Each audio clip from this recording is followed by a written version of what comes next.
Երկու իր հիմնական թիրախայցի հետևյալն էր Հայաստանի քաղաքացիներ, Հայաստանի քաղաքական ընդդիմություն եւ Թուրքիա։ Վերահաստատեց իրենց պատրաստակամությունը միջնորդական առաքելության թնջուկի լուծման։ Իր մեսիջը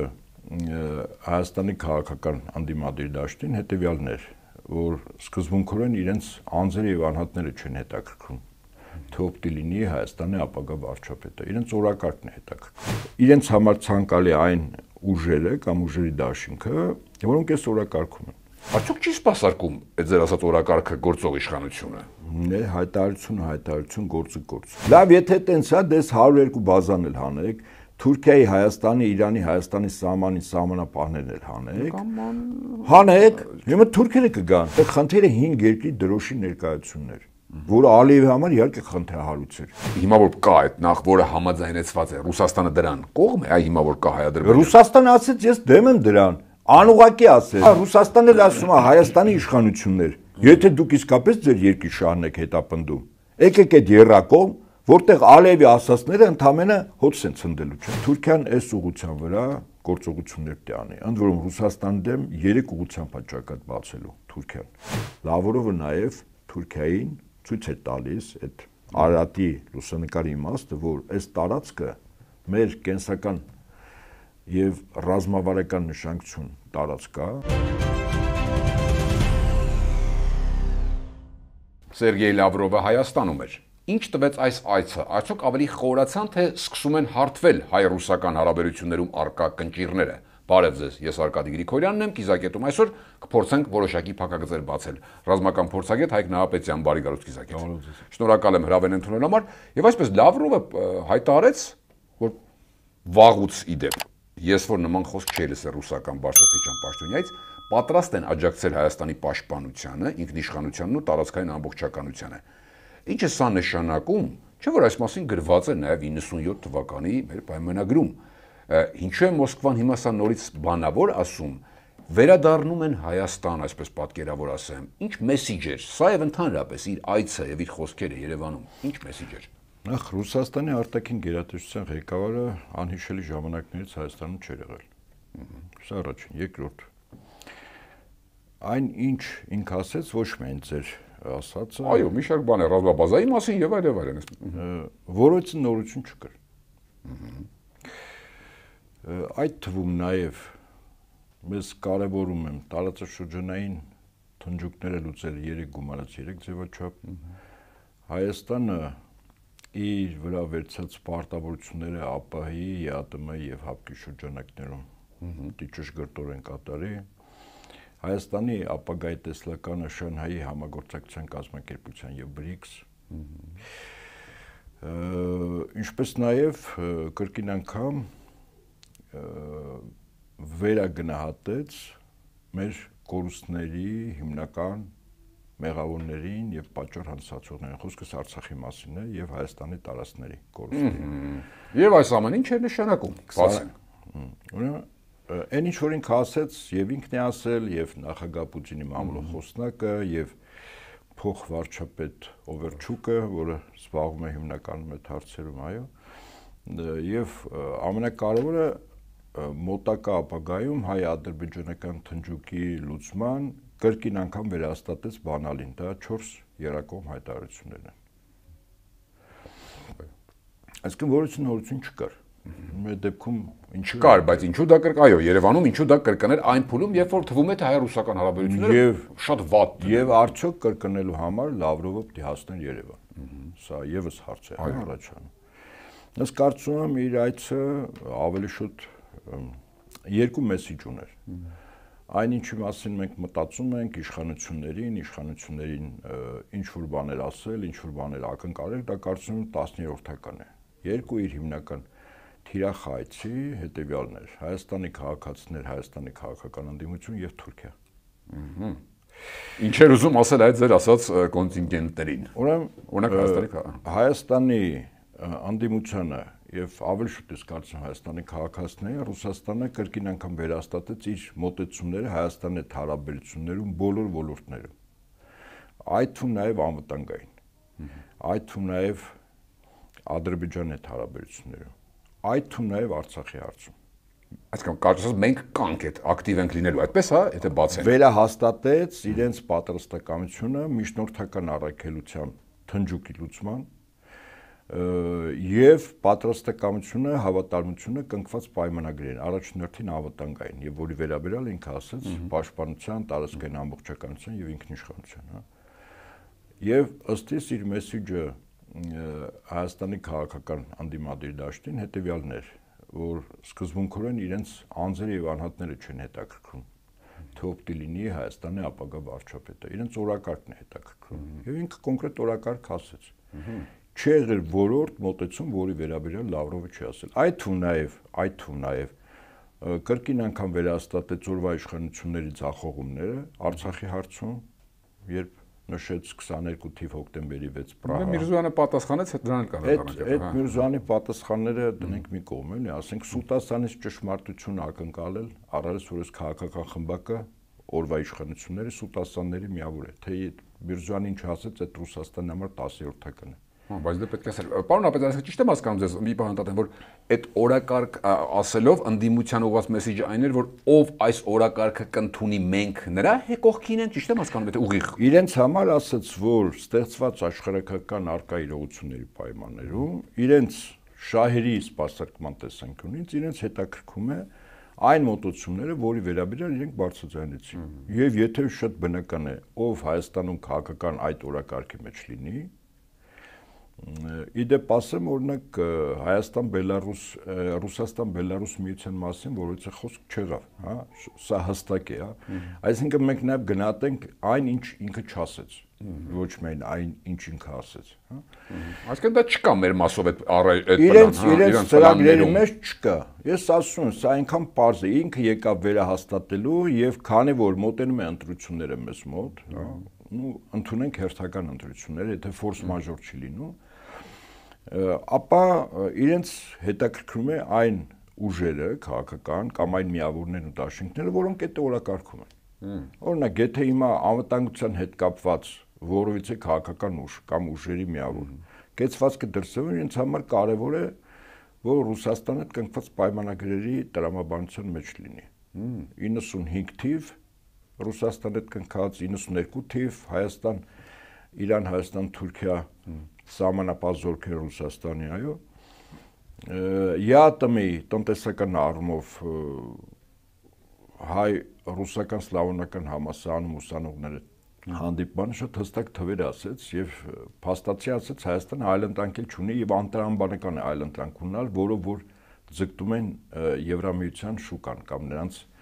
մաքսային տարածք։ Հապկի մասով էլ առանձին շեշտեց, որ մենք կարևորում ենք, չէ՞, Հայաստանի Իհարկե, այսինքն այն պայմանագրերը, որ կնքվել է Ռուսաստանը, իրենք վերահաստատում են եւ մոտագա սպասվելիք ընտրություններում ասում են, թե իրենց համար ցանկալի այն ուժերը կամ ուժերի դաշինքը, որոնք այս օրակարգում են։ Կներեք, լավ, դա քաղաքացիներին ու ընդդիմությանը հասկացանք։ Լավ, Հայաստանի իշխանությանը որևէ մեսիջ չկար։ Դտվեց, ասեց Արցախը դուք եք հանձնել, ինչպես ասում են, հո ճշմարտությունը ասելը պոզով փոչու չի լինում, ասեց մենք զանգվածային լրատվամիջոցներից ենք իմացել, որ 22 թվականի հոկտեմբերի 6-ին Պրահայում Փաշինյանը Լեռնային Ղարաբաղը ճանաչել է Ադրբեջանի կազմում։ Այսինքն դուք եք հանձնել, մեր գրպանը մի գցեք։ Սա նշանակում է Լավրովի կներեք, նաև դա այդ հիշեցում է ընդհանրապես հայտարարություն, որ ինչ որ գծեր արդեն անցել է Փաշինյանը դեպի հայ-ռուսական հարաբերությունները, որ համբերություն Ռուսաստանի սպառվել, որ ուրիշ տեսակի են անցնելու ռուսները քաղաքական նման բան։ Գիտեք, եթե Արցախի հետ կապված, Ջերմուկի հայտնի դեպքերի հետ կապված, հա, եթե չլներ գնահատական, ես կմտածեի, որ այնուամենայնիվ իրենց օրակարգը եթե սպասարկեն օրվա իշխանությունները, որտեղ իրենց համար օրակարգն է, կարևոր թող լինեն։ Բայց քանի որ մեր ժողովրդի համար այսօրվա եւ ապագայի համար մեզ համար կարևոր է իհարկե Արցախի հարցը եւ այն տարածքները, որ մենք ունենք կորուստներ Ադրբեջանի հետ տեղային նշանակություն ունեցող ռազմական բախումների ժամանակ, ապա ինքը կոնկրետ ասեց, դա Հայաստանի իշխանություններն են։ Սա միակ դեպքն էր, որտեղ իշխանությունների մասին խոսք եղավ։ Մնացած բոլոր դեպքերում, այդ թվում պատմական հիշողության, այդ թվում արժեքների հետ կապված, այդ թվում հարաբերությունները ուշադրություն դարձրեք, Լավրովը անընդհատ Հայաստան բառներ ասում, իշխանություն չկար։ Պարոն Ապետյան, ասում եք օրակարգը այս ռուսների իրենց թված օրակարգը արդյոք չի սպասարկում իշխանությունը գործող։ Ինչու՞։ Տեսեք, հիշենք նաև Միրզոյանի հայտարարությունները նույն ասուլիսի ժամանակ, չենք վերաֆորմատավորելու, հապկի դուրս գալու մասին չենք մտածում, Եվրամիությանը չենք դիմել դեռ եւ ելի մի հայտարարություն, կարծեմ ԵԱՏՄ ընդհանրապես ընդհանուր առմամբ, տեսեք մի շարք մեսիջային հայտարարություններ,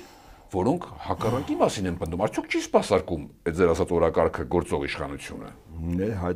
Հայտարարություն, գործ։ Հիմա գործերով գնահատենք, ոչ թե հայտարարություններով։ Իդեպ այդ նույն Հայաստանի օրվա իշխանությունը ունեին պարտավորություն, որ Ադրբեջանի հետ դեռևս Արցախի երբ որ հայկականներ 44 օրյա միջնորդական առաքելությամբ երկրի նախագահի ստորագրությամբ պարտավորությունները եռակողմ հայտարարություններ են, ճիշտ է։ Դա կոնկրետ փաստաթուղթ է, դա հայտարարություն չէր։ Օրվա իշխանությունները 2021-ի նոյեմբերից մինչև 2022-ի հոկտեմբերը Ռուսաստանի որպես միջնորդ այդ բանակցությունները դուրս տվեցին։ Չի եղել որևէ հանդիպում Բրյուսելի հետ էր, Միացյալ Նահանգներ, Բրիտանիա եւ որպես հետևանք 22-ի հոկտեմբերի 6, հա, իրենք մի բան հայտարարում են, մի ուրիշ բան ասում են։ Սա առաջին։ Այսինքն թե ինչ է հայտարարում, իրենց առանձնապես չի հետաքրքրում։ Իրենք գործնական, հաջորդ գործնական քայլը։ Հապկի հետ կապված երբ մեղադրական շեշտադրումներ, հարցադրումներով բարձրաձայնվեց, իհարկե տրվեց հարց, որը ավելի շուտ հարց չէր, ինքը պատասխանել եւ Սերգեյ Լավրովը նույնիսկ հեգնեց էլի այդ հարցի հետ կապված։ Հազար ներողություն, բայց չկար այդտեղ ճշմարտություն։ Այսինքն ուղիղ հարցեր, ասում են մեր երկրի վրա հարձակվել են մենք հապկի անդամ ենք, ինչու չեկաք օգնելու։ Հիմա մարդը եւ հիմա ինքը շատ հստակ ասում է։ Եղել էր դեպքը։ Դիմել էիք, եկել էին։ Նախ ինքը մի կարևոր էլեմենտ բաց թողեց։ Սկզբում դեպքի հաջորդ օրը չէր եկել Ստանիսլավ Զասը հապկախարու քարտուղար, եկել էր շտաբի պետերի խորհուրդ կա, այդ պատվիրակությունները եկել, որը տեղում մասնագիտորեն գնահատել էր, աշխատել էր։ Ինչու որտեղ ադրբեջանցիները ասում են մեր բարձունքներն ենք վերցրել, ժամանակին կորցրել ենք, այսինքն քանի որ դեռ Հայաստանի եւ Ադրբեջանի միջև դելիմիտացիա դեմարկացիա չկար, ցանկացած երրորդ կողմ, որը ունի միջնորդական կամ խաղաղ առաքելություն, ճշմարտությունը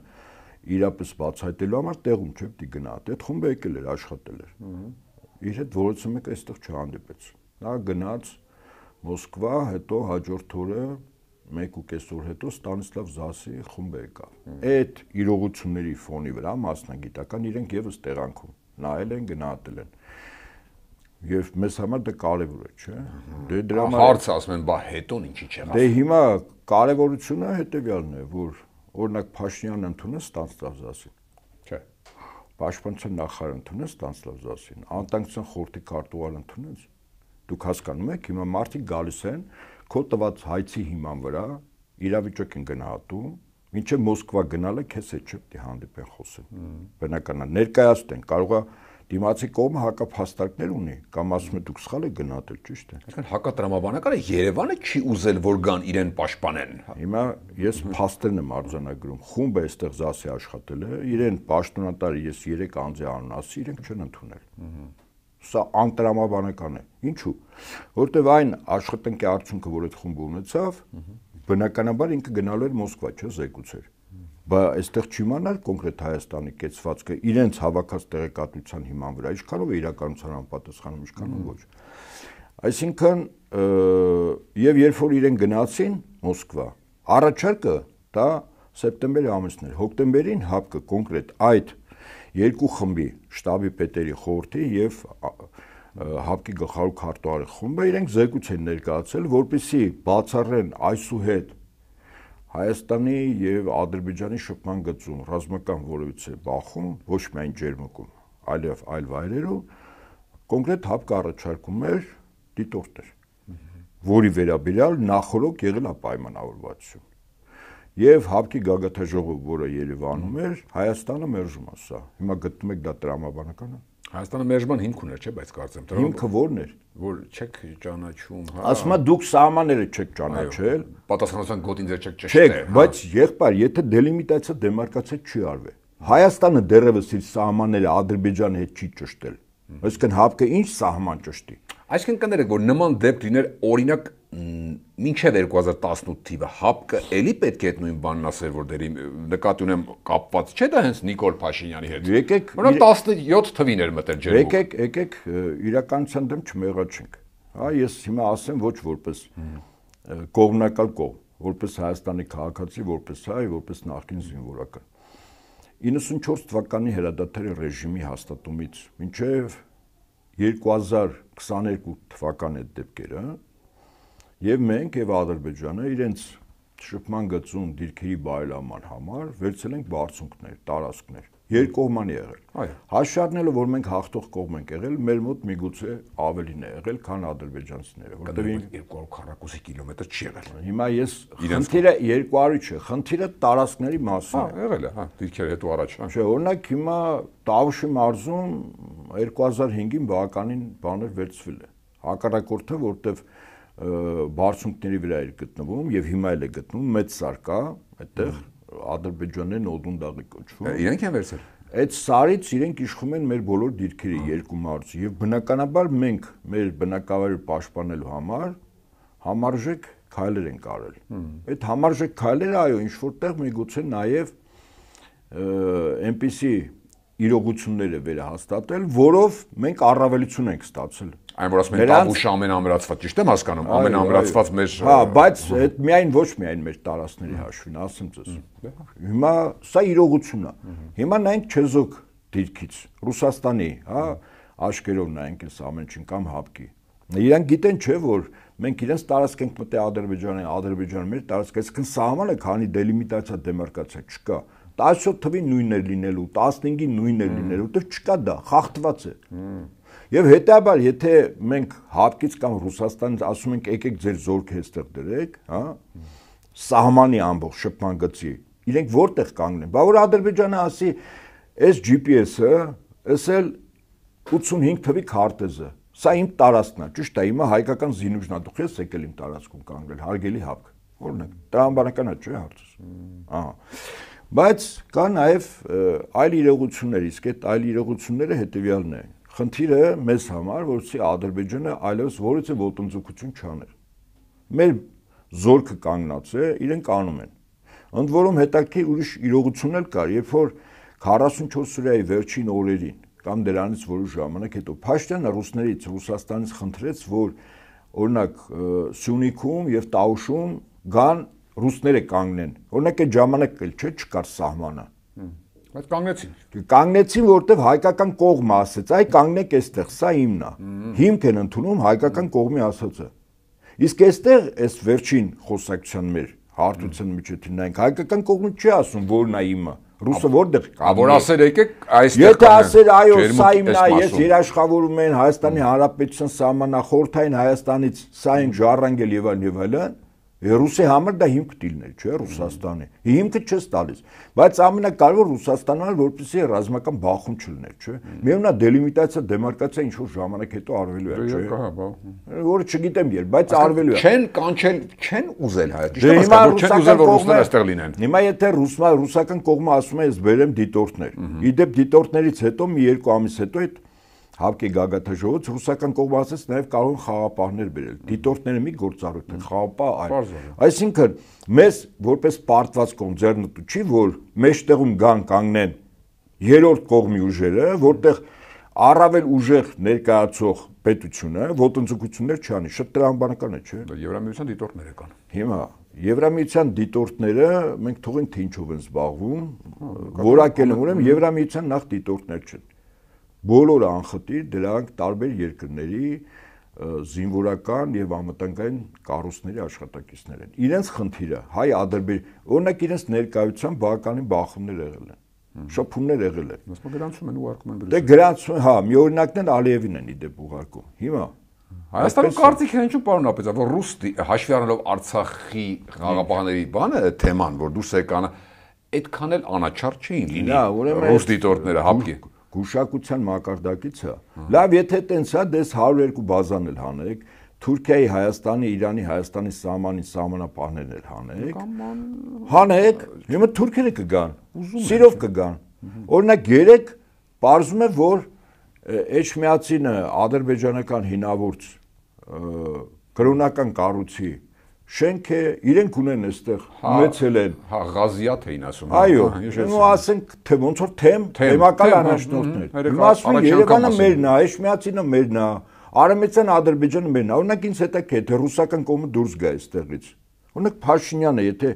Ադրբեջան հայ-ադրբեջանական շփման գծի երկայնքով սադրանքներ անի, ընդ որում դրա հողը արդեն 3 ամիս ինքը նախապատրաստում է այս կրակոցների մասին, հա, եւ կրակոցներով։ Ասենք Փաշինյանը ոնց է դիմագրավելու։ Այդ Ֆրանսիայից են գալու այստեղ կանգնեցնեն, Բրիտանիայից, թե Միացյալ Նահանգներից, ՆԱՏՕ-ն է գալու կանգնի։ Եվ հետաբար երբ որ ռուսական կողմը մենք փոքր շեղվեցինք, ռուսական կողմը երբ ասում էր ես բերեմ դիտորդներ եւ հետո խաղապահներ, սա խաղապահները անգամ եթե Ադրբեջանը ռազմական ագրեսիան էր, խաղապահները եւ զինվածությունը եւ թվականակը ունակ չէր դիմագրավելու, եթե ռազմական ստորաբաժանումի դեմ, բայց այստեղ խնդիրը 5 երկրի դրոշի ներկայությունն էր, որը Ալիևի համար իհարկե խնդրահարույց էր։ Հաստատի ինքը ՀԱՊԿ խաղապահներին, այսինքն ՀԱՊԿ պետության վրա է հարձակում 5 պետությունների կանխեր ինչ-որ կերպ ձեր կազմում։ Նախ Ալիևը չէր ան։ Հիմա որպեսզի իմ ասածը վերացական չլինի, ջերմուկի դեպքերը այդ ռազմական բախումները որ եղավ Ադրբեջանի հատուկ նշանակության ստորաբաժանումները ջերմուկի մատույցներում են, չէ՞, ինչու կանգնեցին, կարող եք ասել։ Երբ տեսեք որտեղ ռուսները արագ Գյումրիից բան տարան դեպի ջերմուկ։ Չէ, ասել չէ, ես 100%-ով գիտեմ։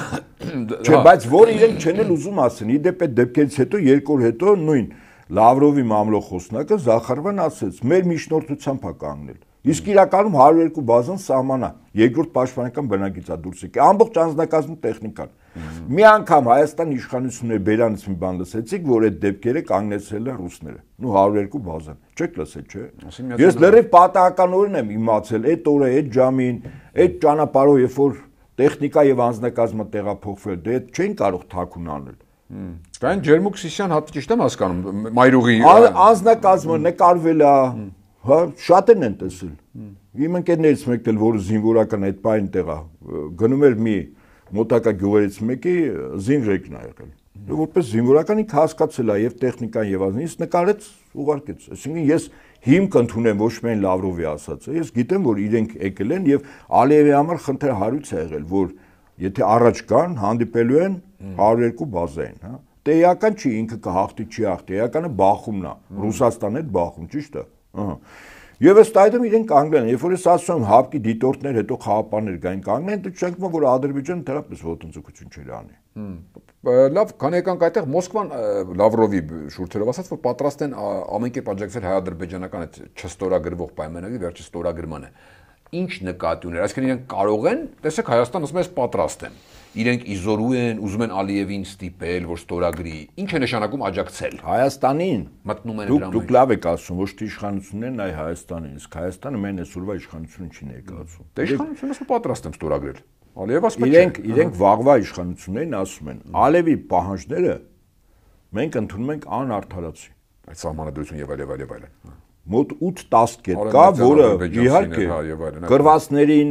քրեական հետապնդում, ռեպարացիա, կոնտրիբուցիա, այն ինչը որ թղթից դուրս է։ Ապրեք, հիմա Լավրովը ինչ ասում։ Ասում է Ադրբեջանի հետ հարաբերությունները երրակողմում, այդ երրակողմում դրանք չկան, չէ։ Այսինքն ցանկացած նորմալ իշխանության համար, որտեղ քեզ հաղթած պետությունը պարտադրում է ստորագրված փաստաթղթից դուրս կետեր, քո միակ որոշումը ինչը պետք է լինի։ Ասի Ադրբեջանի նախագահին, իսկ երկու փոխվարչապետների մակարդակով շփումները կան Ադրբեջանի Հայաստանի, ասի որ մենք հիմք ենք ընդունում այդ 4 երրակողմը եւ որոշ բանավոր պայմանավորվածություններ Ռուսաստանը հիմա որ կա այդ նախ որը համաձայնեցված է Ռուսաստանը դրան կողմ է, այ հիմա որ կա Հայ-Ադրբեջան Ռուսաստանը ասեց ես դեմ եմ դրան, անուղղակի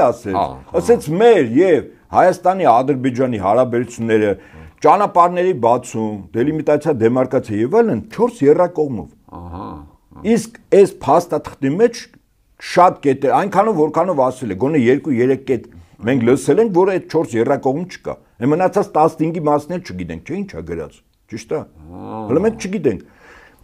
Ես ենթադրում եմ, կարող եմ ենթադրել, որ ռուսական կողմը այնուամենայնիվ գիտի, որ դրա մեջ էլ վտանգավոր բաներ կա, եւ դեռևս դա հիմք չի ստորագրել, որտեղ Ալիևը միշտ նոր պահանջներ է, չէ՞ ներկայացնում։ Ահա Վասիկ, Այս երկորն էլ։ Դե հիմա Ռուսաստանն էլ ասում է Հայաստանի իշխանություններ, եթե դուք իսկապես ձեր երկիր շահն եք հետապնդում, եկեք այդ երրակողմ, որտեղ Ալիևի ասածները ընդամենը հոց են ցնդելու, չէ՞։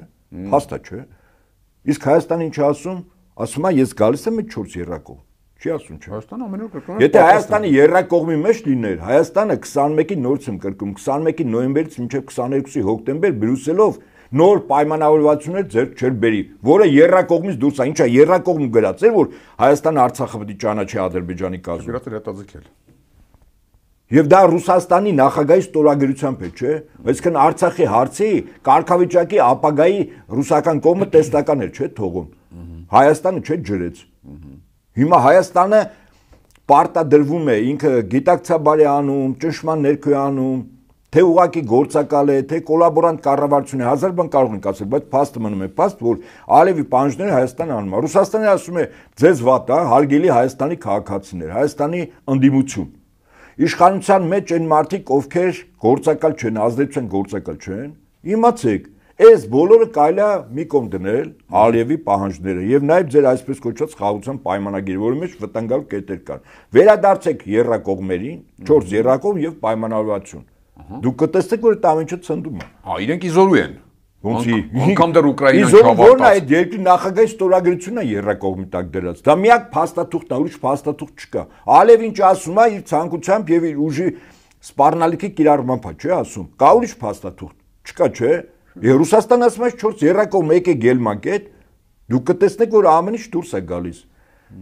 Այսինքն նոր փաստաթուղթ կազմեք նրա հիման վրա։ Իհարկե։ Այո, սա ես կարծում եմ մոտ ապագայում, եթե հերթական ընտրություն լինի, արտահերթ թե ֆորս մաժորայով իշխանափոխություն, տեսականորեն ասեմ, հա,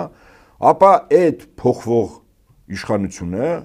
որը հիմա անդիմությունից է, պետք է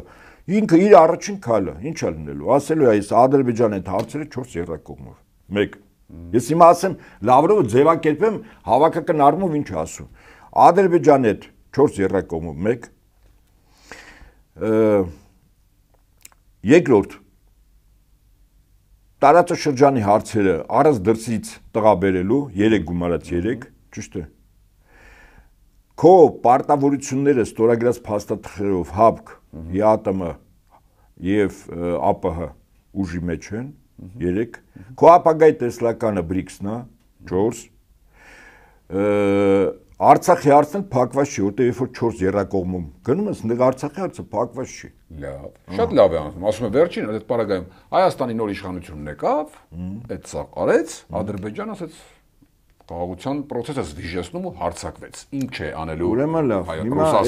եկեք այսպես։ Գարանտ կկանգնի այն ինչին ասեց Լավրովը։ Ուրեմն Լավրովի ասացի երկրորդ մասին չխոսեցինք։ Ես ասի առաջինը իր գալու մեսիջը թիրախավորն էր, երկրորդը Թուրքիան էր։ Այդ Թուրքիայի թիրախ կոչվելը մեզ համար եւ Թուրքիայի համար խորհրդանշական է Արարատը։ Եվ պատական չի Մայր Հայաստան հուշահամալիրում հաղթանակ զբոսայգում է ծաղկեպսակը դնելուց անընդհատ ֆոնը Արարատն է ցույց տալիս։ Ավելին հաղորդումները ռուսական հեռուստաընկերությունին, որ վարում են, լրագրողը հատուկ կանգնած էր այնտեղ, որտեղ իր թիկունքում ամբողջովին Արարատն էր։ Արարատի ֆոնից է տալիս։ Հիմա այս մեսիջը Թուրքիային ինչու է ուղղված, որտեղ ըստ իս Թուրքիան տվել է իր համաձայնությունը, որ Ուկրաինայում գործընթացները քանի որ չեն կանգնելու ռազմական գործողությունները,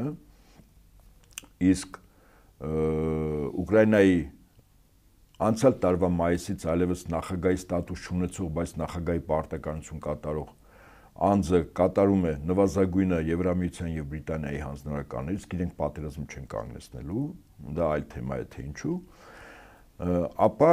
Թուրքիան այս ուղղության վրա գործողություններ պետք է անի։ Ընդ որում Ռուսաստանի դեմ 3 ուղղությամբ է ճակատ բացելու Թուրքիան։ Առաջինը Սևծով, ուշադրություն դարձրեք, հիմա Սևծովում, Բուլղարիայում, Ռումինիայում եւ Թուրքիայում բավականին լուրջ ուժեր են կենտրոնացած հրթիռային համակարգեր։ Երկրորդ Սիրիայում մի 3 օր 2 օր առաջ ռուսական ռազմաբազաների վրա հարձակում եղավ, դա փորձ էր ուղղակի, ինչպես ասում են, մարդ հետախուզությամբ հետո կերևա եւ երրորդ Հարավային Կովկաս։ Այս 3 գործընթացներում շոքեքարշի դերակատարում ռազմական գործողությունները Թուրքիան է կատարում։ Եվ ամենակարևորը որտեղ է Ադրբեջանը։ Ադրբեջանը թուրքական աշխարհում է։ Եվ դրա ամենալուրջ հիմնավորումը այն էր, որ մայիսի 9-ին Ալիևը, որը խոստացել էր, որ ներկա գտնվի Ռուսաստանի ժողովուրդների, ռուս ժողովրդի եւ այդ պետության համար կարելի ասել սրբադասված օր, հաղթանակի օրը, ինքը խոստացել էր եւ չգնաց։ Ավելին, ի պատասխան, որ այդ օրը իր համար սովորական օր է, ընդհանրապես այնքանը որքանով ինքը Ադրբեջանի նախագահն է, ինքը գնացել էր մի անաստաֆերմայի բացման արարողությանը, Խնաբադ գյուղում, Ղարաբաղի։ Լավրով որ եկավ Թուրքիան, ինչ էր ասում այդ պարագայում։ Մի վարք։ Այսինքն Ադրբեջանի նախագահը ինչ մեսիջ է ուղարկում Ռուսաստանին, որ ես այլևս գտնում եմ մի ճամբարում, որը ձերը չի։ Ես չեմ գալիս ձեր, չէ, որ այդ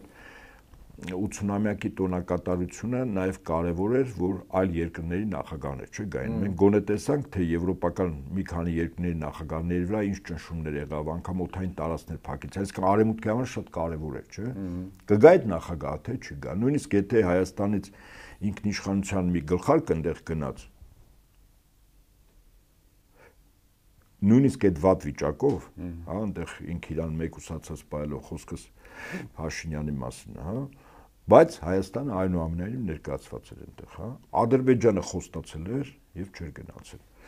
Մեսեջը հետեւյալն էր, որ Ադրբեջանը Ռուսաստանի դեմ Թուրքիայի կողմից իմ նշած 3 ուղղություններից առնվազն գոնե հարավային Կովկասում ինքը գտնում է թուրքական ճամբարում։ Եվ այդ նշանակում է, որ Լավրովը նաև Թուրքիային ցույց է տալիս այդ Արարատի լուսանկարի իմաստը, որ այս տարածքը մեր կենսական եւ ռազմավարական նշանակություն տարածք է, կենսական շահերի, եւ մենք այս տարածքում հետամուտ ենք լինելու եւ կատարելու ենք մեր պայմանագրային պարտավորությունները։ Այ Լավրովի ասածը պաշտպանություն, ինքնիշխանություն, տարածքային ամբողջականություն, դա առաջնորդին Թուրքիային էր միտված, որտեղ այդ մեծ օպերացիայի նորից եմ ասում, ավանգարդում Թուրքիան է, Ադրբեջանը ընդհանրապես մի օղակ է, հա։ Եվ դրա համար դա Թուրքիային էր մեսիջը, ոչ թե մեզ։ Հա, դե որովհետեւ մեզ գրած է այդ ամեն ինչը։ Այսինքն անկապ էր, էլի, այդ ասածը մեզ խիպտի ասեր։ Տարբեր պայմանագրեր նշած էր, բա ում էր, թիրախով էր։ Իսկ դիվանագետները գիտենք, չէ, ամեն մի բառը արժեք ունի, չէ։ Հենց այնպես պատահական բաներ չեն ասում։ Եվ այստեղից բարձ հետևություն, որ Ռուսաստանը այս տարածքը, այո, իր ռազմավարական նշանակություն ունեցող տարածք է, բացի այն, որ մենք ունենք դաշնակցային պարտավորություններ, մեկ անգամ եւս Լավրովը եկավ եւ դա փաստեց, դա Թուրքիային եւ հավաքական արևմուտքին էր ասում։ Եվ նաեւ այս կամ այն ձևով Ալիևին էր ասում։ Իդեպ ասեմ, որ 2 օր առաջ, երբ որ Լավրովը այստեղ էր եւ նման հայտարարություններ էր անում, Ռուսաստանում մի մասնագիտական մեծ կոնֆերանսի ժամանակ Ռուսաստանի Դաշնության նախագահ Վլադիմիր Պուտինի խորհրդական Անտոն Կոբյակովը արել է հայտարարություն, որը առ երևույթ, այդպես կարելի ասել, որովիցե ուղղակի առնչություն չունի մեզ հետ, բայց կարծեմ ունի։ Օրինակ ասել է, որ Խորհրդային Միությունը որպես իրավական սուբյեկտ պետություն գոյություն ունի։ Ինքը ճիշտ է ասել։ Ես դրա մասին տարբեր ժամանակներում, տարբեր հարթակներից ասել եմ հիմնավորելով հետևյալը. պետության լուծարումը եւ ստեղծումը այդ պետության բարձրագույն մարմնի կողմից պետք է արվի։ Բարձրագույն մարմինը Խորհրդային Միության, դա ժողովրդական դեպուտատների համագումարներ։ Համագումարի կողմից Խորհրդային Միության լուծարման որոշում չի եղել։ Հավաքվել են նախ Բելովեժյան Պուշչյան։ Հա, հոիրանք չեն։ Այդ Բելովեժյան Պուշչյան, ասենք մի քանի հանրապետություններ ղեկավարն է։ Ես իրավական հասկանում եմ։ Այսինքն իրավական տեսանկյունից Խորհրդային Միությունը կա։ Այստեղից շատ բարձ հետևություն, որ ռուս-ուկրաինական այն թնջուկը, որ հիմա կա, ռազմական բախման համատեքստում, դա ներքին գործ է, որից է երկիր իրավունք չունի տեղ։ Հետևություն, որ հետ խորհրդային տարածքը գրեթե ամբողջությամբ Ռուսաստանի կենսական Չէ, կենսականի մասին չի, ինքը իրավական առումով է ասում, հա։ Հասկանալի է, բայց դե կենսականը հասկանում եք, Ռուսաստանի կենսական շահերը արտիկայում էլ կա։ Ես այստեղ իրավական առումով եմ ասում, հա։ Եվ դա ուղղակիորեն մեր հետ կապ ունի, որտեվ այդ հայտարարությամբ իսկ դա նախագահի խորհրդական է ասել, հա, վերջին մարդը չի։ Սա նշանակում է, որ հայ-ադրբեջանական այս թնջուկը որ կա, վաղ չմիսօրը սա եւս Ռուսաստանը Ուկրաինայում որոշակի սառեցումից հետո եւս այդ մոտեցումն է ունենալու։ Այնպես չի, որ Ալիևը ասում է Հայաստանը իմն է, վերջ։ Էջմիածին իմն է, Երևանը մեր հայնիկի պատմական վայրերից մեկն են։ Հո ասելով չի։ Հիմա ինչ Ռուսաստան նախագահը կրկին հիշի, թե Ուկրաինա պետությունը Լենինի սարքած պետությունն է ստեղծած, ասել է, չէ՞։ Հետ տրամաբանությամբ Ադրբեջանը ում սարքածն է։ Էլի այդ մարդկանց։ Բա հիմա եթե միայն Ուկրաինային ես ասում, հասկանալի է, չէ՞ որ կա տրամաբանություն, ասացի հիմքը ո՞րն է։ Դե Հայաստանի նորմալ իշխանությունը նաև Պուտինին կարող է բանակցության ժամանակ հիշեցնել ըստ Պուտինի ասած խոսքերը։ Պետք չի, ինքը շատ լավ հիշում է, ինքը շատ լավ հիշում է։ Եվ ավելին ասեմ, Հայաստանի Հանրապետության ներկայիս տարածքը դա 31000-ից ավել քառակուսի կիլոմետր է։ Դա եւ 26 թվականի, հա, հետո ընթացքում հնդածս ինչ եղել եւ այլն, դա որտեղ օրինակ նույն Ռուսաստան նախագահը ասում էր, լավ Ուկրաինա պետություն կա, ինչ չափով մտել եք, այդ չափով էլ դուրս եկեք։ Հիմա ուշադրություն դարձեք, ասում է, ինչ չափով մտել եք, Ուկրաինա։ Նավարասիան եղել է ձեր մեջ։ Չի եղել, չէ, երբ որ այդ Ուկրաինա պետություն Նավարասիան Ղրիմը հետո է, չէ, միացել։ Հա, հիմա թե ինչ որոշումով դա այլ հարց է։ Բայց բարոյական հարթությամբ եւ տաղանք կամ պետության ստեղծման եւ լուծարման տրամաբանությամբ Ռուսաստան նախագահը ասում է, ինչ չափով եղել եք, հետո որ մենք տվել ենք, այդ մեր տվածը մենք հետ ենք վերցնում։ Ոնց մտել եք, տենց դուրս եկեք։ Նավարասիան չկա։ Դե մենք էլ ավտոմատը կպրոյեկտենք Լեռնային Ղարաբաղի Հիմա շատ ճիշտ է, իմ ասացի մտքերը դուք կարդացիք։ Եվ ասում է այսպես. Հայաստան-Ադրբեջան հարաբերությունում, եթե տրամաբանության մեջ լինի, հա, առնվազն Նախիջևանի Հանրապետությունը ինքնավար եւ Լեռնային Ղարաբաղի ինքնավար մարզը։ Հարգելի Ադրբեջանը թող ձերը չի եղել։ Ձերը չի եղել։ Հակառակ դեպքում խորհրդանոցության մեջ ստատուս չեր ունենա։ Խորհրդանոցության մեջ իրավունքի սուբյեկտ 3 ստատուս է եղել. Հանրապետություն, ավտոնոմ կամ ինքնավար հանրապետություն եւ ինքնավար մարզ։ Նրանք երկուսն ոնց է։ Ճիշտ է։